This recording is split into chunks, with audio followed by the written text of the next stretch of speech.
When I was 13, I wrote my second full story. Today, we're going to look back and decide if it was any good. We all have those memories that aren't all that fun to remember. For one reason or another, we look back and cringe a little.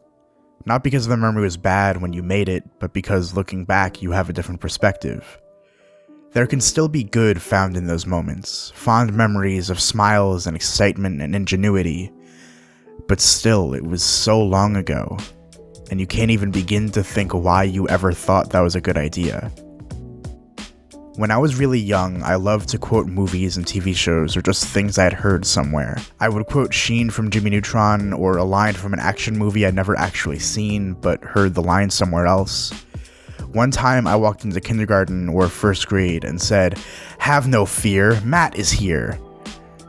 As I got older, however, I became more aware of my cringy behaviors. Not enough to actually stop doing them, but just enough to feel bad about them afterwards. As I got a bit older, towards the end of elementary school, my problems shifted. I no longer had the energy to care if I fit in or if people liked me. My problem was mostly with school itself at that point. See, I'm visually impaired and am diagnosed with ADHD. So school was a significant struggle for me. It often felt like there wasn't much of an attempt to accommodate my needs when I was a kid. More than likely, though, there just wasn't much anyone could do. I was always going to struggle, no matter what. It also didn't help that around that time, Common Core was being implemented into New York public schools. This made it so that every single kid was expected to perform the exact same. There was no grace given to anyone. For the average kid, this just meant that things were a bit more challenging and they had to pick up the pace. But for a kid like me with significant issues that needed addressing, it just meant that I was not going to function in this new system. So when the prospect of going into middle school was introduced, essentially raising the difficulty level of school before I was ready, it freaked me out. Did you know that 11-year-olds can have depression? I definitely did when I was 11. It scared the shit out of my parents. I did my best though. I was suffering, I felt like a nuisance in everything that I did, I felt like my existence was a problem for everyone around me, I had no outlet, nothing to console me, I was just a problem no one wanted to fix. But when I was around 13, I met someone who would be a pretty close friend of mine for quite a while. Sophie and I were very close. We would hang out pretty much every week, and we liked a lot of the same things. One major thing we had in common was our love of writing. I had never stopped writing since all the way back in 3rd grade. It had been a while since I had finished a story, either because of a lack of good ideas or the depression I had been falling into, but that didn't change how much I loved writing. After a little while of just kind of hanging out, Sophie and I started writing a story together. We took a lot of inspiration from Halloween Gone Too Far, my previous story, Twilight, and just the fantasy genre as a whole. The story was called The Mysteries of the Unexplained.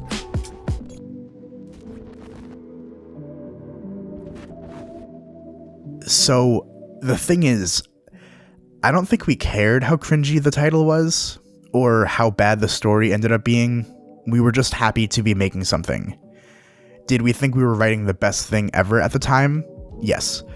But I don't think it really matters what we thought or how the story ended up being. What matters is that we were happy with what we were making. I was happy with it. It was honestly a light in the darkness for me at the time. The story goes through a back and forth system with the chapters. Every odd-numbered chapter I wrote, and it's from the perspective of Nathan. That name sound familiar? Every even-numbered chapter Sophie wrote, and it's from the perspective of Kate. Nathan is just kind of a fictionalized version of me from around that time. Equal parts shy but outgoing, gets anxious around talking to people unless he gets a rhythm and he's the life of the party. He tends to fall into leadership positions even if he doesn't mean to. He has a strong sense of right and wrong. Kate is very girly and naturally wants to follow someone. She's independent in her own way. She's smart but can be easily tricked and coerced. Chapters 1 and 2 are basically copies of each other from each character's perspective. This is the only time that we did this. Nathan has been low-key stalking Kate for a while now, watching her walk to school past his house and following her to school from a distance. Kate noticed this and somehow didn't find it creepy. Nathan decides to go up to Kate and try to talk with her. Instead, he just makes a fool of himself trying to flirt with her. Out of utter shame, for some reason, he just walks back home. The next day, he goes up to her again, and with a bit more confidence this time, he asks her out. She agrees for some reason, and they hold hands the whole way to school. When they get there, they go to their homeroom class they share, but they have a substitute teacher who will be there for a while. She seems like a very strange woman. The homework she assigns to the class is to read up on the Salem witch hunt. This seems very strange to Nathan and Kate. Kate asks what the woman's name is. Miss Goldman, the woman says. The rest of the day continues as normal. The next day, Miss Goldman is acting even more strangely. She's talking about some necklace hidden somewhere that can stop witches. Nathan thinks nothing of it, but Kate is intrigued. She grabs Nathan's hand and whispers, "We have to go." "No, we have to stay," Nathan says, confused. Kate nearly drags her boyfriend out of the classroom and takes him to a janitor's closet. "Do you trust me?" she asks him. "Why are you acting so weird?" "Do you trust me?" she asks, louder this time. "Yeah, I guess," Nathan shrugs.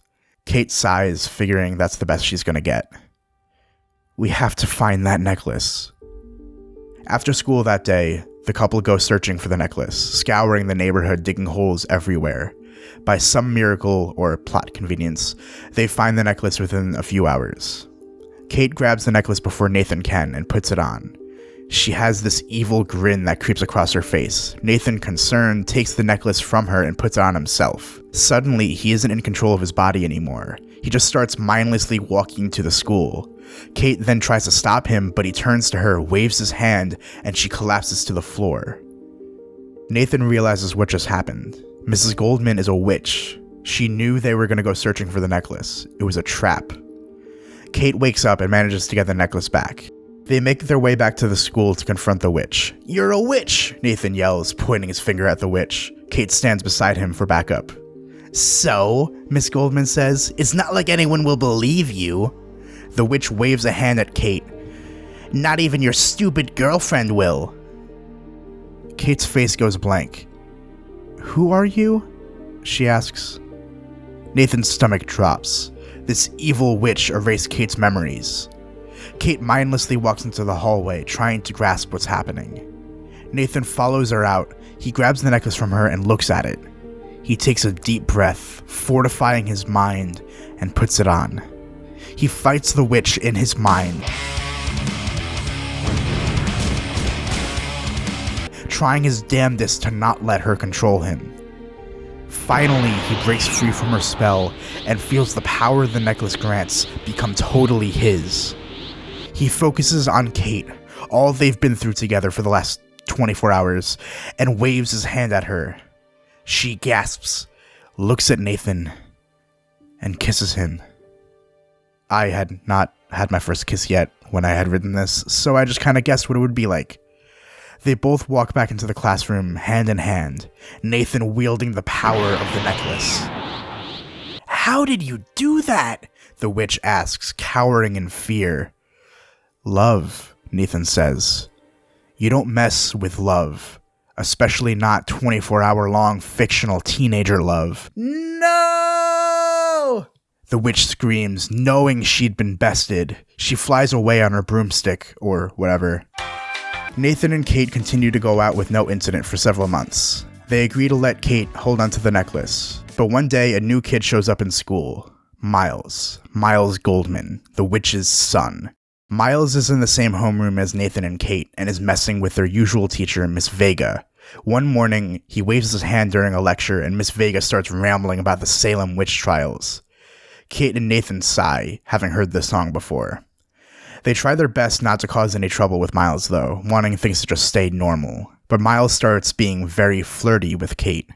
Nathan rightfully gets very jealous, as Kate doesn't exactly reject Miles. Miles nonchalantly mentions that he and his mom are building an army of evil, magically gifted children in every school in the state, all waiting for the right moment to destroy everything.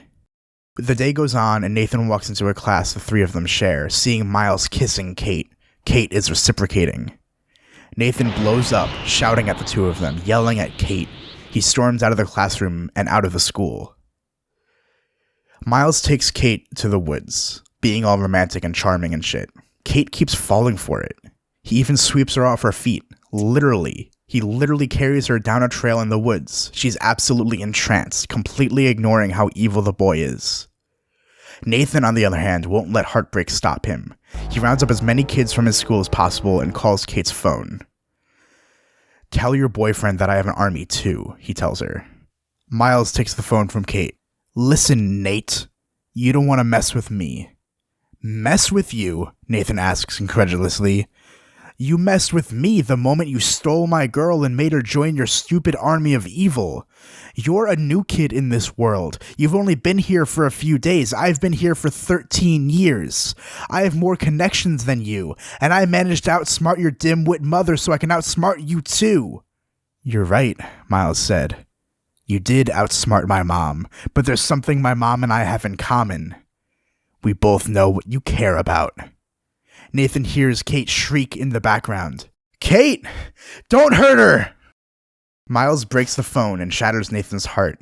He runs out the door. He knows it's a trap, but he doesn't care. He has to protect Kate no matter what. Nathan follows a trail of footprints into the woods. Behind him is the army he assembled. The two pairs of footprints turn to one, then lead to a treehouse. He climbs the ladder alone and confronts Miles. Kate is unconscious on the couch.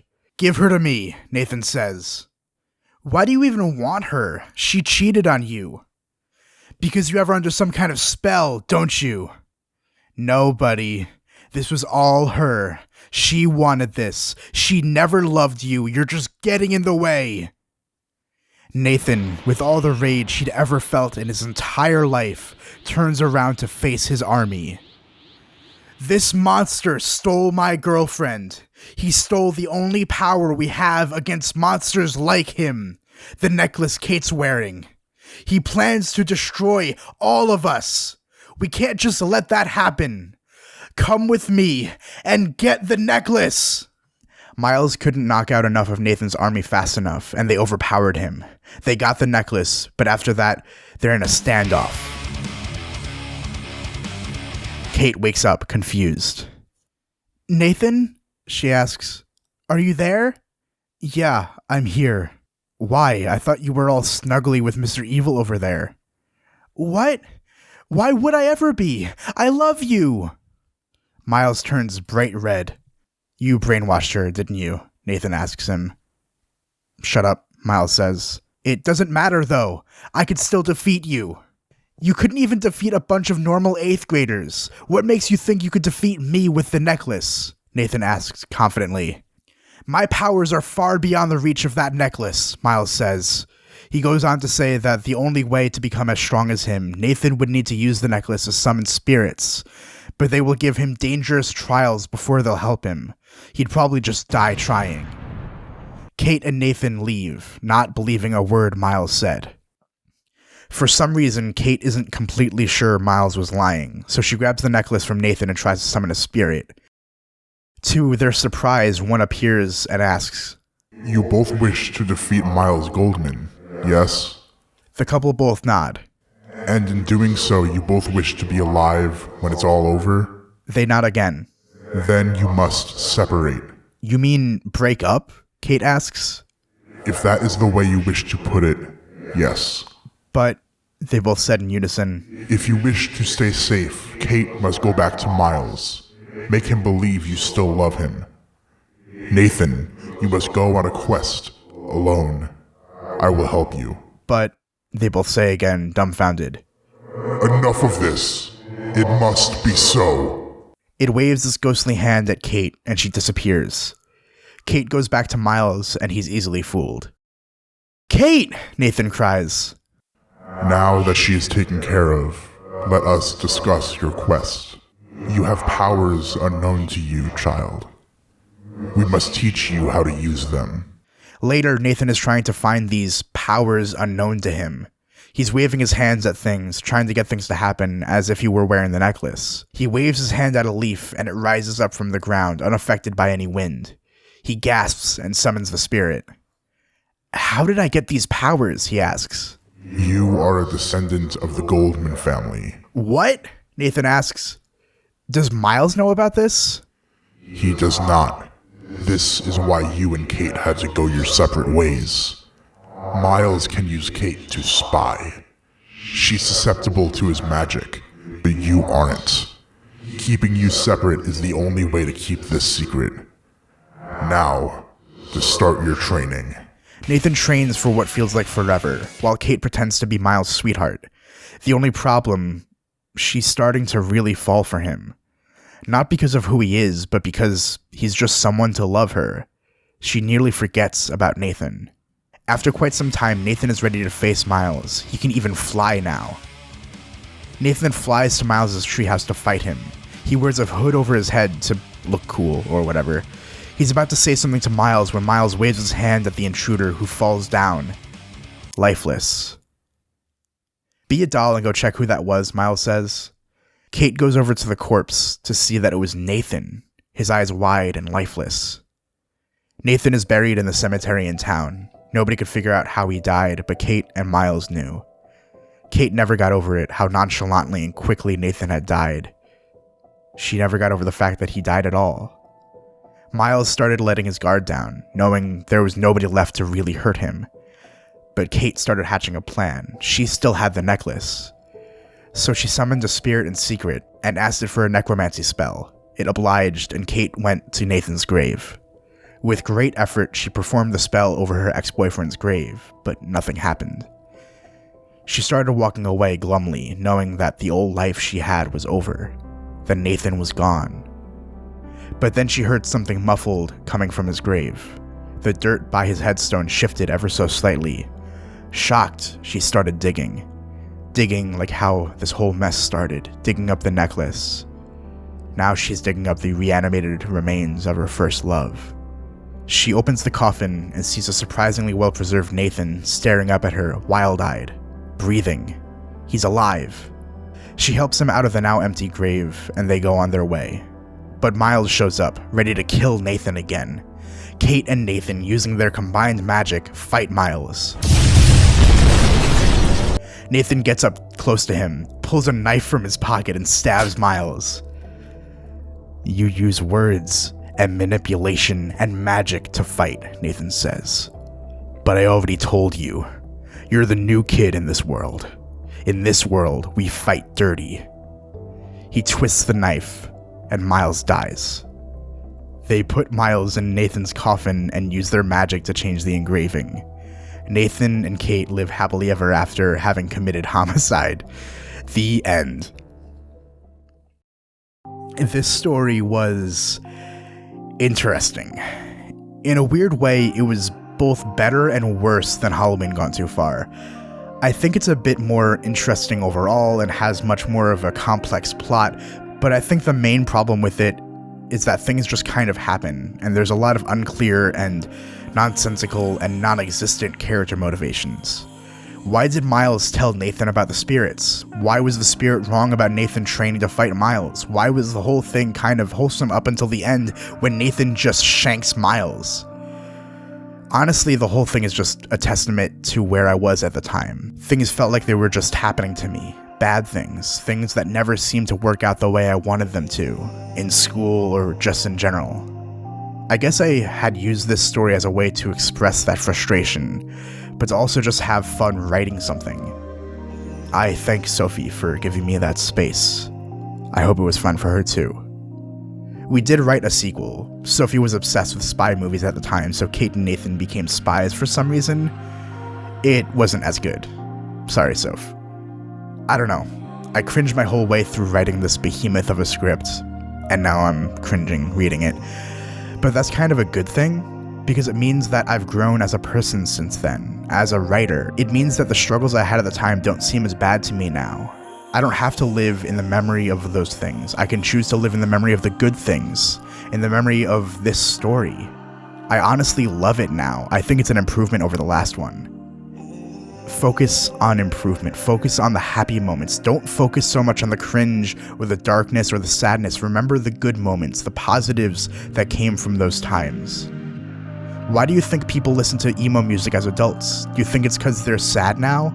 Well, actually, they probably are. But another reason is because they remember the good times they had listening to that music with other people that were also struggling. You're taking a time that wasn't all that great and choosing to remember and reminisce on the good moments.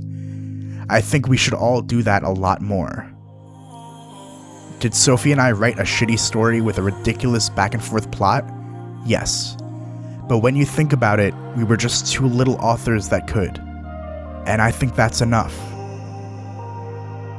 Thanks for watching.